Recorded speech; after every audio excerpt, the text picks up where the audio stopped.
नमस्कार दोस्तों। आज के इस वीडियो में हम एक्सप्लेन करेंगे 2015 में रिलीज हुई The Corpse of Anna Fritz movie को। मूवी के स्टार्ट होते ही हमें पता चलता है कि एक पॉपुलर और खूबसूरत एक्ट्रेस की रहस्यमय तरीके से एक पार्टी में मौत हो गई होती है और उस एक्ट्रेस का नाम होता है एना फ्रिट्ज। एना फ्रिट्ज की डेड बॉडी को अब मुर्दा घर ले आया गया है। यहाँ पर एक वर्कर जिसका नाम पाव है वो एना की एक पिक ले लेता है। पाव उसी हॉस्पिटल में मुर्दे बॉडी को एग्जामाइन करने का काम करता है। कुछ देर बाद हमें पाव के दोस्तों को दिखाया जाता है। उन दोनों का नाम इवान और हावी होता है। ये लोग पाव से मिलने हॉस्पिटल आए हुए होते हैं। इवान और हावी पाव को पार्टी में साथ चलने को बोलते हैं, लेकिन पाव की शिफ्ट खत्म होने में अभी 1 घंटे और बाकी हैं। तीनों दोस्त फिर हॉस्पिटल के बाहर आते हैं और ड्रिंक और ड्रग्स करते हैं। कुछ देर बाद इवान पाव से एना फ्रिट्ज के बारे में पूछता है और पाव से ये भी पूछता है कि क्या वो उसे देख सकता है, लेकिन पाव पहले मना कर देता है। लेकिन इवान के बार बार कहने पर वो अपनी जॉब को रिस्क में डालकर राजी हो जाता है। फिर पाव अपने दोस्तों को लेकर मुर्दा घर की ओर बढ़ने लगता है।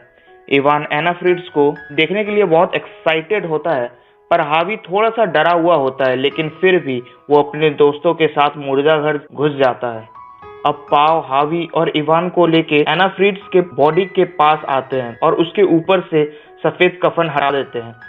एना बहुत ज्यादा खूबसूरत होती है और इवान खुद को रोक नहीं पाता और एना की बूब्स प्रेस करने लगता है। इवान को ऐसा करता हुआ देख हावी को बहुत ज्यादा डिस्गस्टिंग फील होता है, क्योंकि वो एक एना की मरी हुई लाश थी। एना की खूबसूरती में इवान पूरी तरह से डूब जाता है और अपने दोस्तों को कहता है कि अब वो एना के साथ सेक्स करेगा। हावी उसे ये करने से मना करता है, लेकिन इवान अब पूरी तरह से हवसी बन गया था और हावी की बात नहीं मानता। अब पाव भी एना के साथ सेक्स करना चाहता है।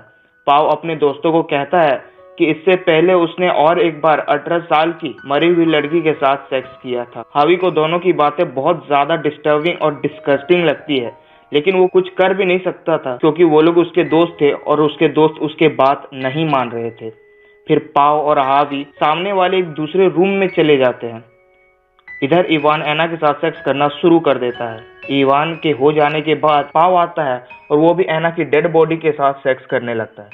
तभी सेक्स के दौरान एक अनबिलीवेबल घटना होती है और एना एकदम से अपने आंख खोल देती है और मुर्दा एना फिर से जिंदा हो जाती है। एना की आंख को खुला देख पाव पूरी तरह से डर जाता है और चिल्लाने लगता है। पाव अपने दोस्त को बताता है कि एना फिर से जिंदा हो गई है। एना को जिंदा देख पाव और इवान बहुत ज्यादा डर जाते हैं, क्योंकि उन्हें लगता है कि एना शायद उसके रेप होने की बात पुलिस को बता देगा और इवान उसे मारने का भी सोचता है। दूसरी तरफ हावी एना की हेल्प करने लगता है और उसे बचाने की कोशिश करता है। इवान अपने प्लान जब हावी को बताता है तो हावी ये सब करने से मना कर देता है और एना को बचाने का सोचता है। इस बात को लेकर हावी और इवान में लड़ाई होनी शुरू हो जाती है और इवान मार मार कर हावी का सर फोड़ देता है और हावी के सर से बहुत ज्यादा खून निकलने लगता है। इवान को जब रियलाइज होता है तो वो हावी को सॉरी बोलने लगता है और उससे बचाने की कोशिश करने लगता है। एना की पूरी बॉडी अभी भी काम नहीं कर रही थी, वो बस अपने सर को हिला पाती थी और धीरे धीरे बोल पाती थी। पाव और इवान एना और हावी को लेके मुर्दा घर के साइड वाले कमरे में चले जाते हैं और हावी के खून को साफ करने के बाद पाव अपने कलीग को मैसेज करता है, बताता है कि वो मुर्दा घर में लॉक हो गया है। कुछ देर बाद उसका एक कलीग आके पाव को बाहर निकाल लेता है। दूसरी तरफ हावी का बहुत ज्यादा खून बहने के कारण वो सांस भी नहीं ले पा रहा होता है, लेकिन एट लास्ट हावी मर जाता है। जब पाव वापस आता है तो हावी को मरा देखकर रोने लगता है।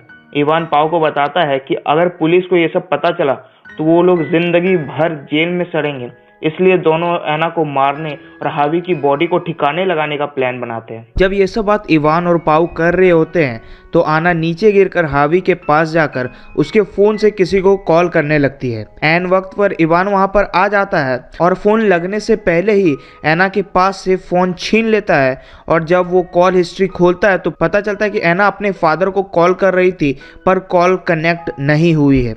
इवान एना की बॉडी को दूसरी जगह ले जाने लगता है कि तभी हावी के फोन में किसी का कॉल आता है। एक्चुअली में ये एना के फादर का था।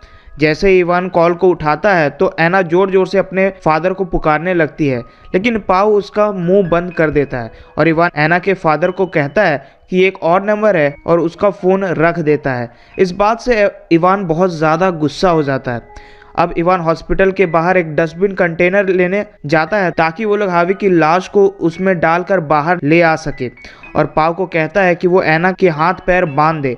जब पाव एना का हाथ पैर बांध रहा होता है तब एना उससे रिक्वेस्ट करती है कि वो उसे बचा ले, वो पुलिस को कुछ नहीं बोलेगी।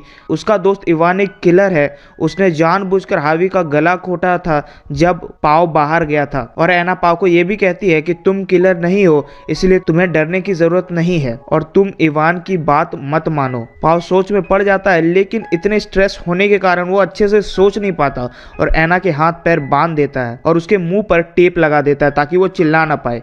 और पाव अंदर रूम में जाकर हावी के खून को साफ करने लगता है। एना इस बात का फायदा उठाती है और धीरे धीरे खुद को घसीटकर उस मुर्दाघर से बाहर निकलने लगती है। और इधर इवान कंटेनर लेके मुर्दाघर की ओर बढ़ने लगता है। वो मुर्दाघर पहुंचकर देखता है कि एना वहां पर नहीं है। ये बात जब इवान पाव को बताता है तो दोनों डर जाते हैं और एना को खोजना स्टार्ट कर देते हैं। एना घसीटते एलिवेटर के पास पहुंच जाती है और जैसे वो एलिवेटर बंद होने वाला होता है तभी इवान वहां पर आ जाता है और एना को घसीट कर मुर्दाघर ले जाता है। अब पाव को धीरे धीरे इवान के इरादे ठीक नहीं लगने लगते हैं और वो इवान से कहता है कि एना ने उसे बता दिया है कि तुमने ही हैवी का जानबूझकर गला घोटकर मारा है। लेकिन इवान इस बात से इनकार कर देता है और कहता है कि ये एना जानबूझकर कर रही है ताकि वो हम दोनों को एक दूसरे के खिलाफ भड़का सके। फिर दोनों एना को मारने का तरीका सोचते हैं और डिसाइड करते हैं कि वो लोग एना को दम घोट कर मारेंगे। इवान एक कपड़े लाकर पाव को दे देता है और उसे एना को मारने को कहता है, लेकिन पाव मना कर देता है और कहता है कि वो किलर नहीं बनेगा और हावी का खून भी तुमने किया है और इसे भी तुम ही मारोगे। इवान 2 मर्डर का केस अपने ऊपर नहीं लेना चाहता था, इसलिए वो पाव का हाथ पकड़कर दोनों साथ में एना का दम घोटने लगते हैं। कुछ देर बाद एना हिलना बंद कर देती है और इवान को कंफर्म हो जाता है कि अब एना फिर से मर चुकी है। इसके बाद पाव एना की बॉडी को साफ करने लगता है और इवान हैवी की बॉडी को कंटेनर में डालकर हॉस्पिटल से बाहर निकलने लगता है। इवान हैवी की डेड बॉडी को हॉस्पिटल से दूर कहीं जाकर फेंक देता है और हॉस्पिटल की ओर बढ़ने लगता है। इधर हॉस्पिटल में हमें पता चलता है कि पाव और एना मिले हुए हैं और एना अभी भी जिंदा है। एक्चुअली में एना ने पाव को मना लिया था और वो तब से मरने की एक्टिंग कर रही थी। इवान हॉस्पिटल पहुंच जाता है और पाव को लेकर हॉस्पिटल से बाहर निकलने लगता है। तभी इवान अपनी पर्स चेक करता है और उसकी आईडी कार्ड उसमें मिसिंग रहती है। तब वो दौड़ के मुर्दाघर की ओर बढ़ने लगता है। पाव उसे रोकने की कोशिश करता है, लेकिन वो नहीं सुनता और मुर्दाघर के अंदर घुस जाता है। और जैसे वो मुर्दाघर का दरवाज़ा खोलता है वहाँ वो एना को जिंदा खड़ा पाता है। एना को जिंदा देख इवान को पता चल जाता है कि पाव उसे भी धोखा दे रहा है और वो पाव का गला दबाने लगता है। लेकिन क्योंकि पाव उसका दोस्त होता है इसलिए वो उसे जान से नहीं मारता। तभी एना पीछे से आकर इवान के गले में एक कैंची घुसा देती है और इवान वहीं पर तड़प तड़प कर मर जाता है।